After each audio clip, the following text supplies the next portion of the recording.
So have you ever wondered how a geopolitical conflict in the Middle East could be the exact reason your local dentist is just completely out of anesthetics? I mean, it sounds like some kind of strange riddle, right? Yeah, it really does. But the crazy thing is, that shortage isn't some sort of medical failure. It's actually a symptom of a collapsing global supply chain. Right. A really fragile one at that. Exactly.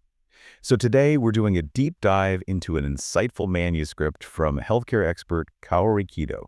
And she basically outlines these three massive interconnected crises that are just shaking up the pharmaceutical industry right now. Yeah, and our mission today for you listening is to take her research and map out how global macroeconomics, corporate pharma strategies, and, the structural flaws in public healthcare funding are all just colliding at once. Right. Because when you go to the pharmacy or the hospital, you're really just interacting with the very end of this massive, fragile chain. Yeah, the absolute tip of the iceberg. So we're going to trace that chain backwards to see exactly where and why it's breaking. Let's do it. So let's start with the physical creation of the medicine itself. Kido begins her analysis by looking at the instability surrounding the Iran War and the Hormuz Strait. Which is a huge bottleneck. Huge. And while the conflict hasn't, completely severed the supply lines, it's causing these severe spikes in crude oil prices and just drastically destabilizing logistics. Well, and the reliance on oil goes so much deeper than just, fueling the cargo ships that move the finished product. Wait, really? How so? Yeah, I mean, the vast majority of modern pharmaceuticals are intimately tied to petrochemicals. Oh, wow. The active pharmaceutical ingredients, the APIs, the actual therapeutic compounds inside the drug, they are almost entirely synthesized from petrochemical derivatives. That's wild. I never really think of medicine as being made of oil. Right, and then you have to factor in the heavy chemical solvents that are required for those complex synthesis processes in the first place. Plus the packaging, right? Like the blister packs, the protective films, the sterile plastic bottles. It's just an entirely oil-dependent ecosystem. Exactly, which means when a vital shipping lane like the Hormuz Strait faces prolonged instability, the baseline cost to manufacture a single pill just rises drastically. Before it even leaves the factory floor. Yeah, every single node of that physical supply chain absorbs a price shock. It fundamentally alters the baseline economics of medicine. hmm Now, Kido frames Japan's diplomatic response to this through a strictly economic and strategic lens. And just to be clear for you listening, we're neutrally reporting the author's viewpoint here. We aren't endorsing any specific political stance. Right, absolutely. We're just outlining her structural observations. Yeah. So she observes that while Iran hasn't actively blocked Japanese ships, Japan hesitated to use the route out of concern for U.S. intentions. Despite having friendly relations with Iran. Exactly. And her assessment is that Japan's reliance on these raw imports means they essentially can no longer afford that kind of diplomatic hesitation. And, that supply vulnerability is compounded when we look beyond just the raw petrochemicals. Right, because there's more to the recipe. Yeah. The actual chemical reactions required to synthesize these compounds rely heavily on a completely different and arguably more volatile raw material, catalyst metals. Right. We're talking about elements like platinum, palladium, and rhodium. Exactly. And Kido highlights this severe pricing crisis with these specific metals. And what's really fascinating here is that the price surge isn't directly from the Middle East conflict. It's actually a secondary effect of broader global instability. Yeah, it's a chain reaction. Right. Because the U.S. dollar has shown weakness, countries and massive institutional investors are just aggressively hoarding gold as a traditional safe haven asset. And the mechanism driving the other metals up is largely tied to how global commodities are actually traded and physically mined. Okay, break that down for us. So when gold surges, commodity index funds, which bundle various precious metals together into single investment vehicles, they see massive inflows of capital. So they all get pulled in together. Right. Furthermore, metals like palladium and platinum are often mined as byproducts of other primary mining operations. You can't just easily spin up a new platinum mine overnight just to meet industrial demand. Because it takes years. Exactly.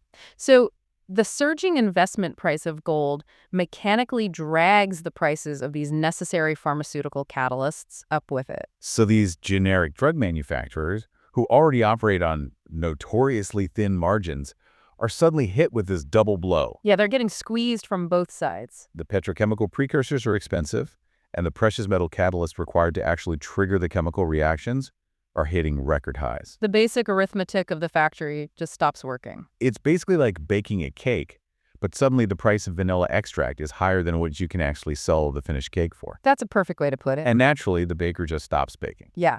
If the cost of raw materials exceeds the fixed market price of the finished drug, manufacturing simply halts. In fact, Kido shares a highly illustrative anecdote from her own consulting work. A client approached her firm asking if they could manufacture an API for a long-listed older medication. Okay. After running a really detailed cost analysis, they found the officially fixed price of the drug was set so low that even outsourcing the production to mega factories in India would result in a net loss. I want to make sure I'm fully grasping the scale here. We are talking about massive, highly optimized facilities in India that specialize in churning out immense volume, specifically to keep unit costs microscopic, right? Yes, exactly. If they can't make the math work, it's effectively a dead product. It's entirely unviable. And the immediate real-world fallout is a global withdrawal from manufacturing-specific low-margin drugs. And this isn't just theoretical, is it? Not at all. Yeah. That exact unprofitability is the direct mechanism behind the recent severe shortages of dental anesthetics in Japan that Kido highlights. Oh, well, so that's the connection. Yeah.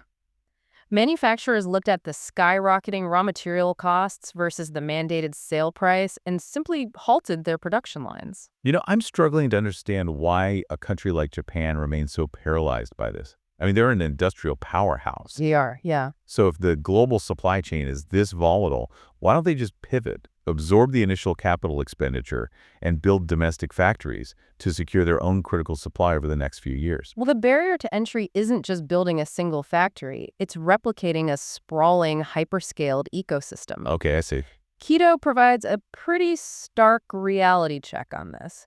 The vast majority of these pharmaceutical ingredients are produced by giant Chinese and Indian firms that aren't just factories. They are mega facilities producing thousands of tons of material in a single centralized location. So it's about pure scale. Right. They've achieved economies of scale that are virtually impossible to replicate from scratch without decades of coordinated, massive investment. So it's an issue of trying to compete with an entrenched global monopoly on volume. More than that, it's a deeply baked-in systemic reliance. Kido specifically points out that Japan relies incredibly heavily on China's massive supply capacity. Right. Attempting to replace that physical infrastructure in the short term is just economically and practically unfeasible. So the idea of a nation going it alone for its pharmaceutical supply is basically an unrealistic fantasy. Exactly. The system requires international reliance to function at all. Okay, so if making the raw ingredients is getting insanely expensive globally, the companies selling the cheap finished generic pills locally must be bleeding cash. Oh, absolutely. How are the generic drug makers even keeping the lights on in this environment? Kido's analysis points to a massive structural shift in how these companies compete locally, right? Yeah. It's heavily centered around something called Authorized Generics, or AGs. Yes. To understand the AG battlefield, we have to look at the mechanics of pharmaceutical life cycles. Okay, lay it out for us. Historically, an originator company invests heavily to invent a pioneer drug. They hold a patent, sell it at a premium, and recoup their research costs. Right, standard practice. When that patent expires, traditional generic companies reverse engineer it and flood the market with cheaper copies, capturing the bulk of the consumer market share. But the originators didn't just accept losing that massive revenue stream, did they? No, they didn't. They introduced authorized generics. Which are essentially the originator companies producing their own generic copies of their own pioneer drugs. Exactly. The originators already possessed the highly optimized supply chains, the paid-off manufacturing infrastructure, and the vital brand trust with physicians. So they have a massive head start. Right. By releasing an AG, they violently undercut the traditional generic manufacturers. They offer a product that is perfectly identical to the trusted pioneer drug, but priced aggressively to compete with the third-party copycats. It's like, okay, imagine a major tech company secretly releasing an identical, unbranded version of their flagship smartphone for a fraction of the price the moment their patent expires, purely to starve out the smaller companies that specialize in making budget smartphones. That's a great analogy. The budget makers just can't compete because they don't have the underlying supply chain advantages of the tech giant. That captures the market dynamic perfectly. The traditional generic companies, whose entire business model relies solely on manufacturing post-patent drugs, found themselves entirely squeezed out. Because they don't have those high-margin pioneer drugs to subsidize their operations. Right. They were watching their core market share get devoured by the very companies that invented the drugs in the first place. And this aggressive crowding out is what led to the severe situation with Teva, right? Right. Kido points out that Teva, Israel's largest pharmaceutical company and a massive global player in generics, made the strategic decision to withdraw from the Japanese market entirely by 2025. Yeah, and Teva's exit is a massive flashing warning light for the health of that specific market. I can imagine. When a multinational giant with vast resources and deep expertise in generics determines that the local market is fundamentally broken and unprofitable to compete in, it means the smaller domestic generic manufacturers are likely suffocating. So the originator's AG strategy was effectively monopolizing the post-patent space. Exactly, which prompts a massive government intervention. Right. Kido details this sudden, highly impactful decision from the Ministry of Health, Labor, and Welfare regarding the 2026 drug price system reform. And it's a huge shift. The government is entirely changing the pricing rules to treat authorized generics the same as the original pioneer drugs, meaning their prices will be forcibly matched to the higher-priced originals. Yes. The MHLW is neutralizing the originator's ability to use price as a weapon in the generic space. Okay, let's unpack this. So the original makers were basically undercutting the copycats by releasing their own official copycats. And now the government is stepping in to strip away that price advantage so the true generic makers don't go extinct. Exactly. By artificially elevating the required price of the AGs back to the pioneer level, the government instantly restores the price competitiveness of the traditional non-AG generics. It's a calculated regulatory move to basically redistribute market share. Yeah. The government recognizes that relying solely on the originator's AGs creates a really fragile, monopolized domestic supply chain. Right. Breathing life back into the traditional generic sector ensures multiple independent companies survive, which builds vital redundancy and long-term stability into the national drug supply. Exactly. Now we're seeing intense interventions to keep the manufacturing and generic markets afloat as costs relentlessly rise. But this brings up the ultimate question, doesn't it? When treatments, especially complex, newly developed therapies, cost an absolute fortune, who is actually absorbing that financial impact at the end of the line? Right. And Kido argues there is a deeply rooted structural flaw in how healthcare financing actually operates. She focuses her critique heavily on Japan's high-cost medical care benefit system. Which is going through some major changes soon. Right. The government has announced upcoming adjustments.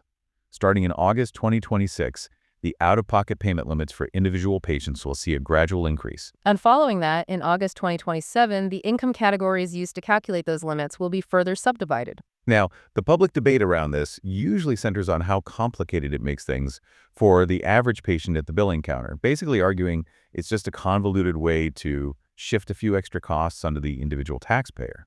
But Kido's assessment is that hyper-focusing on these incremental out-of-pocket adjustments is a total distraction from the actual systemic crisis. Interesting. What's the real crisis then?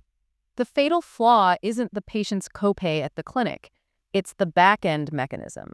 The current system offers limitless reimbursements from public insurance. Wait, limitless? Yeah, there is absolutely no ceiling on what the state will pay for a high-cost treatment. So while the patient's individual contribution is strictly capped based on their income bracket, the public insurance fund's liability is infinite. Exactly. And other nations have identified this as a mathematical impossibility over the long term. Right, because the money has to come from somewhere. They implement hard stops capping monthly public insurance payouts at perhaps 1 or 2 million yen. Japan's system, however, will pay out infinitely, regardless of how astronomically expensive a new therapy might become. It's like a company giving its employees an expense account with absolutely no limit. Eventually, no matter how much revenue the company brings in, the limitless spending will bankrupt it. Yes, and it's even worse than that. It isn't just a luxury dinner. It's a company that is legally mandated to pay millions of dollars for an experimental, highly specialized procedure, even if the actual statistical benefit to the employee's health is marginal. And the public insurance fund is just bound to absorb that infinite cost. Right. And the cascading economic effects of that limitless structure are severe. The total volume of medical costs explodes, which relentlessly drains the public insurance finances. Because that massive fund has to be replenished somehow. Exactly. So the financial burden is inevitably passed down to the broader population in the form of heavier taxes and escalating insurance premiums.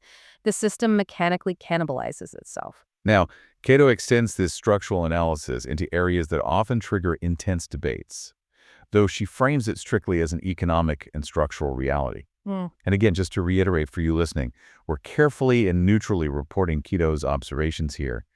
We're outlining her structural economic argument, not taking a stance on medical rationing or political policy. Right, we're just looking at the math and incentives she outlines. So she observes that a limitless public safety net creates an incentive structure where highly expensive, low-efficacy treatments are heavily utilized. Right. For instance, deploying exorbitant amounts of public funding to extend a patient's life by just a few months, even when they've already surpassed average life expectancy. Her core economic argument here is that the public system currently acts as a universal unlimited guarantor, which effectively stunts the development of a robust private insurance market. Ah, I see. In a structurally balanced system, those extreme high-cost, low-efficacy scenarios would be absorbed by private supplemental medical insurance that individuals proactively opt into, rather than draining the baseline public fund meant for general care.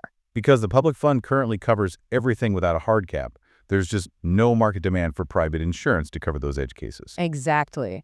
The underlying point Keto's making is that tweaking the out-of-pocket limits in 2026 and 2027 doesn't fix the hole in the bucket. It merely shifts who is pouring the water in. Right. It's rearranging the financial burdens without addressing the core mathematical impossibility of infinite payouts. So what's her proposed solution? Her position is that a truly sustainable healthcare system requires policymakers to confront the necessity of setting a hard ceiling on public insurance payouts, regardless of how politically or ethically difficult that structural shift will be. Wow. We have covered a massive amount of ground today for you, the listener. It is fascinating and honestly a bit daunting to see the direct lines connecting these massive global systems. It really is. The geopolitical pressures and the investment trading of precious metals dictate the fundamental viability of manufacturing active pharmaceutical ingredients. Yep.